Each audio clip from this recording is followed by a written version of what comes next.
एक मोठी बातमी समोर येते। मुंबई बँकेच्या संचालक पदाची घोषणा आता झालेली आहे।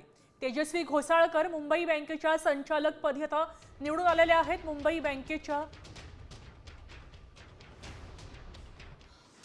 जे काही नातेवाईक जवळचे असतील त्याप्रती एक सद्भावना असते आणि त्या दृष्टीनंच आम्ही सर्व संचालक मंडळांनी एकमतानं त्या ठिकाणी निर्णय केला आणि कालच्या झालेल्या संचालक मंडळाच्या सभेत तेजस्विनी घोसाळकर यांना संचालक म्हणून निवड त्या ठिकाणी करण्यात आली।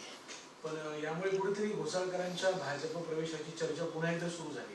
नाही, तुमची चर्चा सुरू झाली।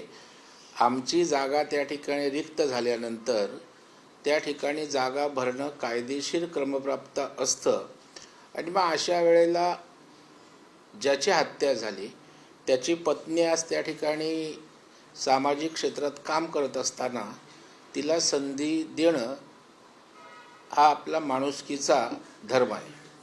काल उद्धव ठाकरेंनी सभेमध्ये अनेक विषयांवर विधानं केली। त्यातलं सर्वात महत्त्वाचं म्हणजे राज्यामध्ये दोन मराठी पक्ष एकत्र येत असताना काही जण गाठीबिटी घेऊन या ठिकाणी त्यांना तोडण्याचा प्रयत्न करतात असं उद्धव ठाकरे म्हणाले। मुळात